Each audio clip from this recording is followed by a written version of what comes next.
इस हादसे में वहीं 12 की हालत गंभीर बताई जा रही है। देखिए, बेहतर इलाज के लिए पूर्णिया रेफर कर दिया गया है सभी लोगों को। कोढ़ा के NH31 जुराबगंज के पास की यह हादसा, जहां पर एक बड़ा सड़क हादसा और बस और कार में भीषण टक्कर, लगभग 35 लोग घायल हो गए। 12 की हालत गंभीर बताई जा रही है। तस्वीरें आप भी देख सकते हैं। यहां पर ये ट्रक जो है वो पलट चुका है और बताया जा रहा है कि भयंकर हादसा, कई लोग इसमें घायल हो गए हैं। तस्वीरें आप ये देख सकते हैं। बस और कार में आमने सामने से टक्कर, 35 लोग घायल। और ज्यादा जानकारी के लिए न्यूज़ 18 संवाददाता सुब्रत हमारे साथ जुड़ रहे हैं। सुब्रत, एक बहुत बड़ा सड़क हादसा और बताया जा रहा है कि कई लोग घायल हुए हैं। एक बार पूरी जानकारी दीजिए, कब की ये घटना है और अभी घायलों की स्थिति कैसी है?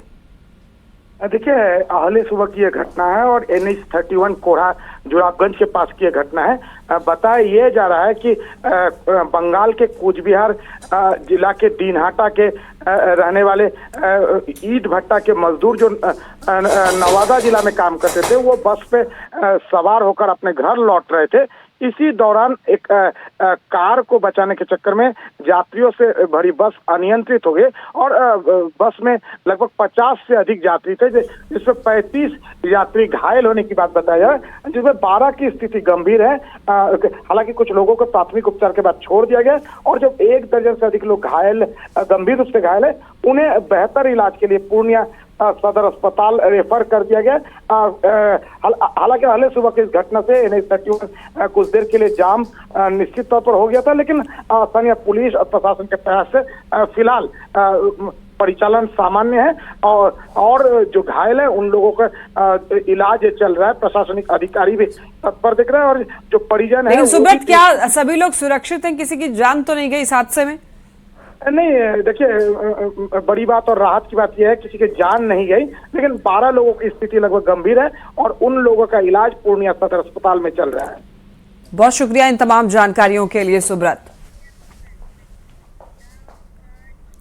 कटिहार में भीषण सड़क हादसा की खबर हमने आपको दिखाया और उसके बाद अब बात कर लेते हैं इधर बेगूसराय की। देखिए, यहाँ पर बेगूसराय से इस वक्त एक बड़ी खबर, आयकर विभाग की छापेमारी। प्रतिष्ठित व्यवसायी के यहाँ पर छापा पड़ा और कई घंटे से छापेमारी चल रही है। के इंटरप्राइजेस के ठिकाने पर छापा, कृष्ण कुमार अग्रवाल के ठिकाने पर छापा। यहां पर वित्तीय अनियमितता के सामने आ रही थी बात। सूत्रों के अनुसार छापेमारी अभियान का नेतृत्व एडिशनल कमिश्नर आयकर अश्विनी कुमार सिंघल कर रहे हैं। टीम में आयकर अधिकारी राजकुमार भारती, संजीत आनंद और कार्यालय अधीक्षक नीरज कुमार समेत अन्य अधिकारी शामिल हैं। हालांकि अब तक आयकर विभाग की ओर से छापेमारी के कारणों और जांच में मिले तथ्यों को लेकर कोई आधिकारिक तौर पर पुष्टि नहीं की गई है। सोर्सेज की अगर माने तो छापेमारी के दौरान कई महत्वपूर्ण दस्तावेज और वित्तीय रिकॉर्ड की जांच की गई है। जानकारी ये भी मिल रही है कि जांच का दायरा व्यापक है और ये कार्रवाई 1 से अधिक दिनों तक चल सकती है। संतोष जुड़ रहे हैं हमारे साथ ज्यादा जानकारी के लिए। संतोष, आयकर विभाग की छापेमारी एक प्रतिष्ठित व्यवसायी के घर पर, एक बार पूरी जानकारी दीजिए।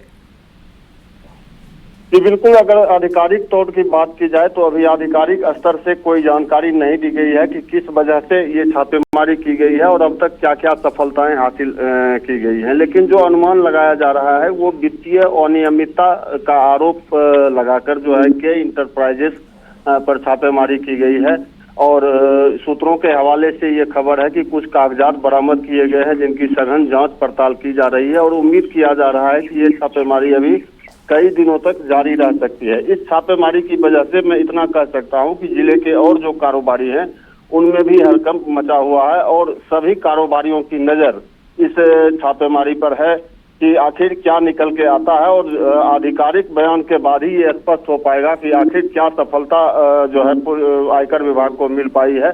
तब तक कुछ कहना मुश्किल है। जी संतोष, कब से शुरू हुई है ये छापेमारी? अजी, जो जानकारी मिली है सूत्रों के हवाले से वो ये बताता है कि 3 बजे के बाद जो है कल 3 बजे शाम की संध्या के बाद छापेमारी की गई जो देर रात तक चली थी और आज भी ये कार्रवाई अभी जारी है और जांच पड़ताल की जा रही है। अभी तक कुछ स्पष्ट नहीं हो पाया है कि किन कागजातों में सफलता मिल पाई है और क्या जो कारोबारी के घर से जो बरामद किए गए हैं। लेकिन ये सूत्रों के हवाले से जानकारी मिली है कि कुछ कागजात को आयकर विभाग ने जब्त किया है, जिनकी सघन जांच की जा रही है और उम्मीद की जा रही है जो कुछ लोचा जरूर इसमें है, क्योंकि आयकर विभाग लगातार इस पर नजर बनाए हुए है और छापेमारी कर रही है। जी ठीक है संतोष, नजर बनाए रखिए। फिलहाल आपका बहुत शुक्रिया तमाम जानकारियों के लिए। पटना से ये बड़ी खबर है। देखिए, अपराधियों को गिरफ्तार करने के लिए पहुंची पुलिस पर फायरिंग हुई है, जिसमें से 2 पुलिसकर्मी घायल हो गए हैं। पुलिस की जवाबी कार्रवाई में एक अपराधी मोहम्मद हैदर को भी गोली लगी है, जिसकी इलाज के दौरान मौत हो गई, जबकि घायल दोनों पुलिसकर्मी की हालत अभी खतरे से बाहर बताई जा रही है। ये घटना मसौड़ी की है। पुलिस को सूचना मिली थी कि OLX पर मोबाइल खरीदने के बहाने अपराधियों ने एक युवक को बुलाया और फिर उसे अगवा करके लूट की कोशिश की, जिसकी सूचना पर पुलिस कार्रवाई के लिए पहुंची थी और पुलिस को देखते ही अपराधियों ने फायरिंग शुरू कर दी, जिसमें 2 पुलिसकर्मी ASHO राहुल और ASI संजय सिंह घायल हुए हैं। अब इस घटना के बाद पुलिस ने भी जवाबी कार्रवाई की है, जिसमें अपराधी मोहम्मद हैदर को गोली लगी। इलाज के दौरान उसकी मौत हो गई। अपराधी हैदर मसौड़ी में हत्या के एक मामले में पहले भी जेल जा चुका था और 3 से 4 महीने पहले ही जेल से बाहर निकला था। पुलिस की जवाबी कार्रवाई के दौरान 5 से 6 अपराधी फरार हो गए हैं, जिनकी गिरफ्तारी के लिए लगातार छापेमारी की जा रही है। बीती रात एक युवक को अगवा किया गया है, उसके बाद लूट की कोशिश की गई। लूट की कोशिश के दौरान बताया जा रहा है कि एनकाउंटर हुआ है। मसौड़ी एनकाउंटर में घायल हुआ था और ऐसे में 2 पुलिसकर्मी भी घायल हुए हैं। लेकिन देखिए, इलाज के दौरान मोहम्मद हैदर की मौत हो गई। हैदर को ही गोली लगी थी। जवाबी कार्रवाई के तौर पर एनकाउंटर में ढेर हुआ और बताया जा रहा है कि किसी और मामले में पहले भी जेल जा चुका है मोहम्मद हैदर, और 2 पुलिसकर्मियों के भी घायल होने की खबर मिल रही है।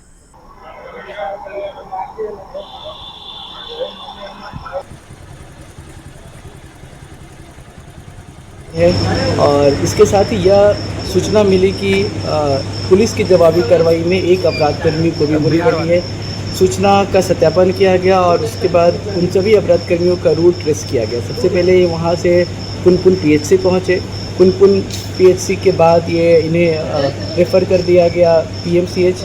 सभी अपराधकर्मी घायल अपराधकर्मी को लेकर PMCH पहुँचे। फिर वहाँ से वो मैक्स हॉस्पिटल गए और मैक्स हॉस्पिटल के बाद यहाँ पारस हॉस्पिटल आए, जहाँ पे उक्त अपराधकर्मी की मृत्यु हो गई और उसके साथ आए अन्य अपराधकर्मी यहाँ से फरार हो गए और जो मृत अपराधकर्मी है उसकी पहचान मोहम्मद हैदर के रूप में हुई।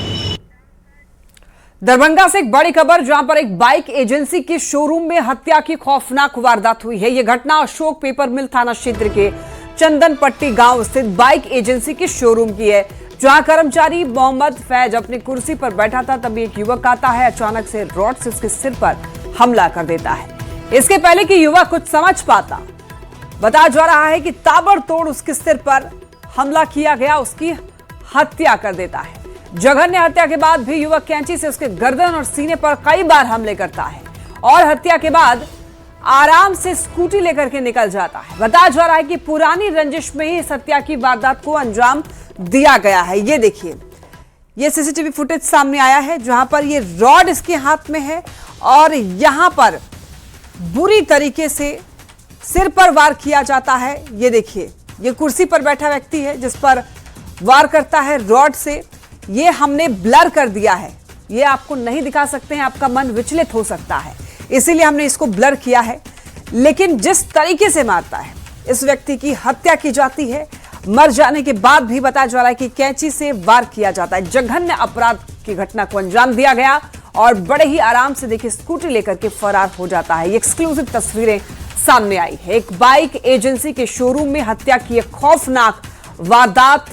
यहां पर इस वीडियो को देखकर आपके रोंगटे से हट जाएंगे। अशोक पेपर मिल थाना क्षेत्र के पास की घटना है। चंदनपट्टी गांव स्थित बाइक एजेंसी के शोरूम की। कर्मचारी मोहम्मद फैज अपनी कुर्सी पर बैठा था, तभी एक युवक आता है और अचानक से रॉड से उसके सिर पर हमला कर देता है। इसके पहले कि युवक कुछ समझ पाता, ताबड़तोड़ उसके सिर पर हमला किया जाता है, उसकी हत्या कर दी जाती है। जघन्य हत्या के बाद भी युवक कैंची से उसके गर्दन और सीने पर कई बार हमले करता है और हत्या के बाद आराम से स्कूटी लेकर के वहां से निकल जाता है। पुरानी रंजिश बताया जा रहा है इसके पीछे का कारण। हत्या की वारदात को अंजाम दिया गया है पुरानी रंजिश को लेकर। इस घटना के बाद से लोगों में आक्रोश है, जमकर विरोध प्रदर्शन किया गया है। उनको पता है कि मार दो जान से, फिर जेल में जाके जमाई की तरह बैठ के खाना पीना मिलेगा आराम से। तो दिक्कत तो ये है। मांग क्या है? हमारा एक ही मांग है कि जो भी इसमें अपराधी है जल्द से जल्द गिरफ्तारी हो और सीधा इनकाउंटर हो। किसी ने आक्रमण किया मतलब और उनको चोट लगी है, तो उनको हम लोगों ने उनकी वहाँ स्पॉट मृत्यु हो गई। अभी आने के बाद विवाद का जो कारण नजर आया है कि जो व्यक्ति उन पर हमला किया वो यहीं पहले काम करता था, पहले से कुछ आपसी रंजिश या विवाद जो भी रहा हो, और वो एक झटके में आके उन पर जो है कि आक्रमण किया और उसी में उनकी मृत्यु हो गई है। पटना से बड़ी खबर, जेवर दुकान में लूट की नाकाम कोशिश। दीघा के कुर्जी पुल के पास वारदात, जहां पर 2 युवती ने जहरीला स्प्रे मारा। स्प्रे मारकर लूट की कोशिश हुई। दुकानदार की हालांकि तत्परता की वजह से लूट होने से बच गया। यहां पर यह घटना सीसीटीवी फुटेज में सामने आया है। अब देखिए यहां पर एक लड़की दुकानदार पर स्प्रे मारती हुई दिखाई देती है। अब देखिए मतलब लूटपाट की एक अलग तरीके से कोशिश की गई है। बताया जा रहा है जेवर दुकान की यह घटना है। यहां पर लूट की एक नाकाम कोशिश। दीघा के कुर्जी पुल के पास ये वारदात, जहां पर 2 युवती ने जहरीला स्प्रे किया है। ये देखिए चेहरे पर नकाब यानी कि मास्क लगा करके 2 युवती यहां पर आती है। पीछे बैग भी है और अंदर दुकानदार पर स्प्रे करती है। हालांकि बड़े ही सूझबूझ के साथ और तत्परता की वजह से यहां पर ये लूट की कोशिश जो है नाकाम हो गई है दोनों महिलाओं की। ये देखिए पहले यहां पर दुकानदार के सामने ही आराम से एक आम ग्राहक की तरह आती है और देखिए हाथ में स्प्रे है और स्प्रे दुकानदार पर कर देती है। मतलब आप देखिए कि लूट की क्या क्या योजनाएं लोग बना रहे हैं और किस तरीके से एक नॉर्मल ग्राहक की तरह यहां पर 2 लड़कियां आती हैं और दोनों लड़कियां दुकानदार पर स्प्रे कर देती हैं। हालांकि तुरंत दुकानदार बाहर निकल जाता है और आसपास के कुछ और लोग भी इकट्ठा हो जाते हैं, जिसकी वजह से ये लूट की नाकाम कोशिश रहती है।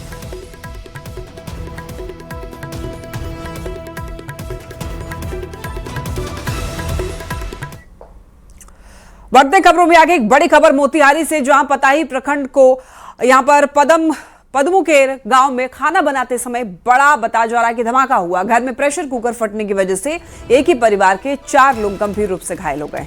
जानकारी के मुताबिक खाना बनाते वक्त अचानक प्रेशर कुकर में जोरदार विस्फोट हुआ और धमाके के बाद गर्म भाप और उबलता हुआ खाना घर में मौजूद 4 के शरीर पर गिरा, जिससे वो गंभीर रूप से झुलस गए।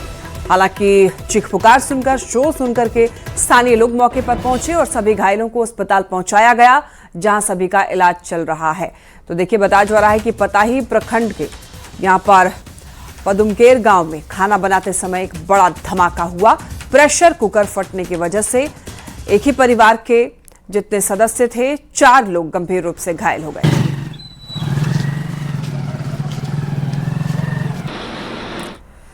सीतामढ़ी से बड़ी खबर, जहां महसौल चौक पर एक ऑटो की टक्कर से एक राहगीर घायल हो गया है। हादसे के बाद दोनों पक्षों के बीच में विवाद बढ़ा और विवाद बढ़ने पर घायल शख्स ने गुस्से में ऑटो चालक की पिटाई कर दी, जिससे मौके पर तनाव का माहौल बन गया।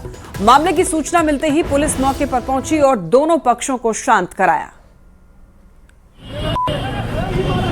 तस्वीरें आप ये देख सकते हैं, ऑटो की टक्कर से राहगीर के घायल होने की खबर मिल रही है। दोनों पक्ष में विवाद और यहां पर बताया जा रहा है कि घायल ने ऑटो चालक की जमकर पिटाई कर दी।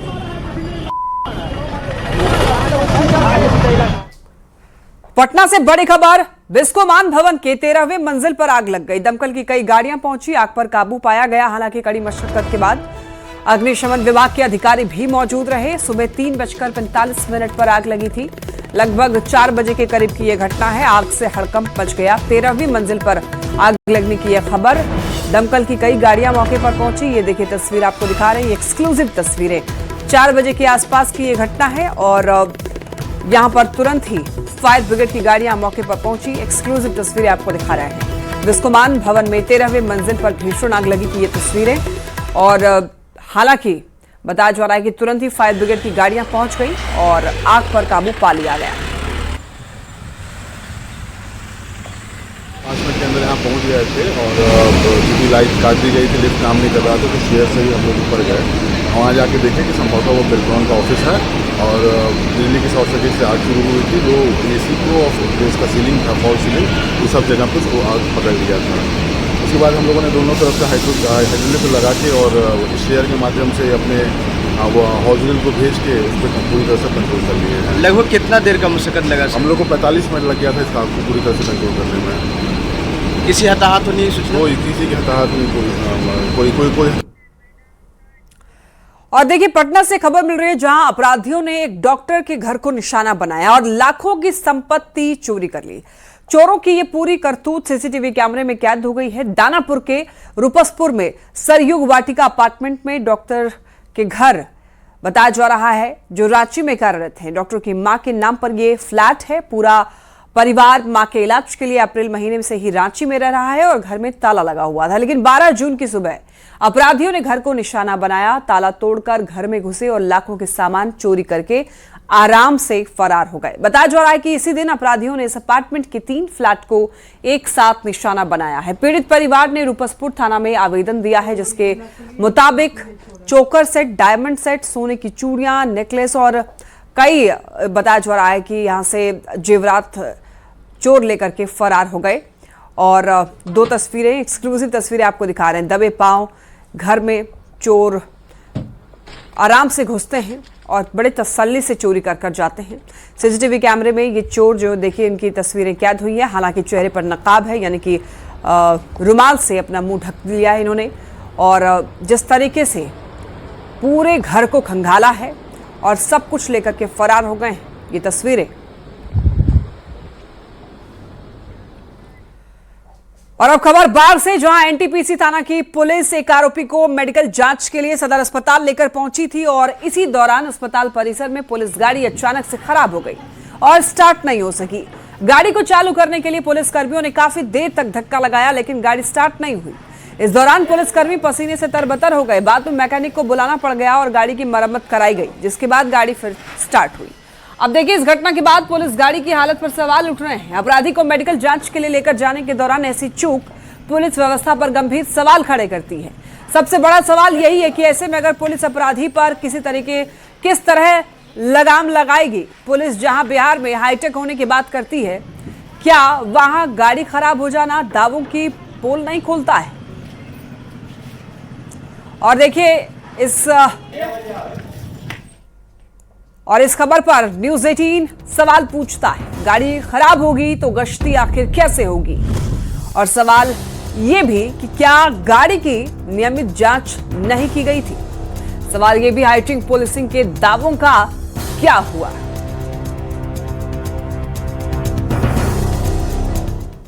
लातेहार से बड़ी खबर, चंदवा के इंदिरा चौक पर भीषण सड़क हादसा और हाईवे और ट्रक की जोरदार टक्कर के बाद यहां पर बताया जा रहा है कि हाईवा पलट गया। अनियंत्रित होकर के दुकान में जा घुसा ट्रक, दोनों चालक गंभीर रूप से घायल हुआ। स्थानीय लोगों की मदद से अस्पताल पहुंचाया गया। यहां पर यह पूरी घटना सीसीटीवी कैमरे में कैद हुई। ये देखिए, ये सीसीटीवी फुटेज सामने आया है। चंदवा के इंदिरा चौक पर भीषण सड़क हादसा, हाईवे और ट्रक के यहां पर हाईवे और ट्रक के बीच जोरदार टक्कर बताया जा रहा है। टक्कर के बाद ही ये हाईवे पलट गया है। अनियंत्रित होकर के दुकान में जा घुसा ये ट्रक।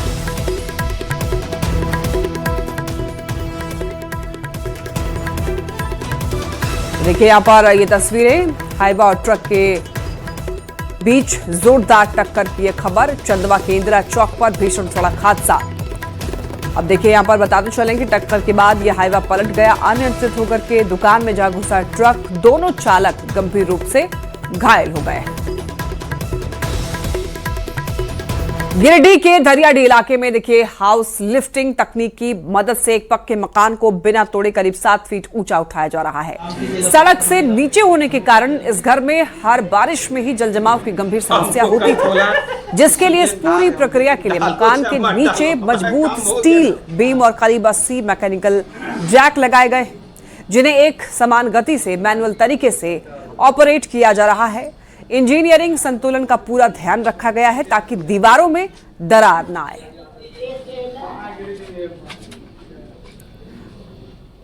गिरिडीह का यह मामला है। यहां पर दरियाडीह इलाके में हाउस लिफ्टिंग तकनीक की मदद से एक पक्के मकान को बिना तोड़े ही करीब 7 फीट ऊंचा उठाया जा रहा है। और देखिए, सड़क से नीचे होने के कारण इस घर में बारिश के मौसम में बहुत परेशानी होती है, जल जमाव की गंभीर समस्या पैदा हो जाती है और इस पूरी प्रक्रिया के लिए मकान के नीचे मजबूत स्टील बीम और करीब 80 मैकेनिकल जैक लगाए गए हैं। कि टेक्नोलॉजी और साइंस इतना विकास कर चुका है कि अब असंभव काम को भी संभव कर देता है। इसी का एक ताज़ा उदाहरण गिरिडीह शहर के धरियड़ी से देखने को मिला है। ये तस्वीरें आप देखिए, जहां पर जो घर है, घर को लगभग 7 फीट ऊंचा जैक टेक्निक से किया गया है, जिसे आम भाषा में हाउस लिफ्टिंग भी कहा जाता है।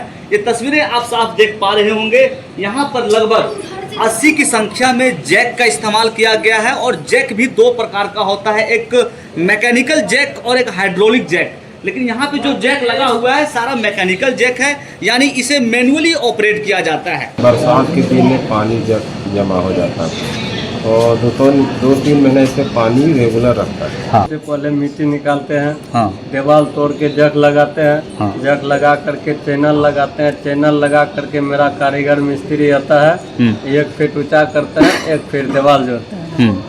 ऐसे करते करते हम चला जाते हैं उठा। जिस तरह से शहरों में देखा जाता है, खासकर जहाँ पे कंजेस्टेड एरिया होता है वहाँ पे घर बनाना मुश्किल हो जाता है, तो ऐसी परिस्थिति में इस प्रकार के टेक्नोलॉजी का इस्तेमाल किया जाता है। गिरिडीह से न्यूज़ 18 के लिए मैं एजाज अहमद।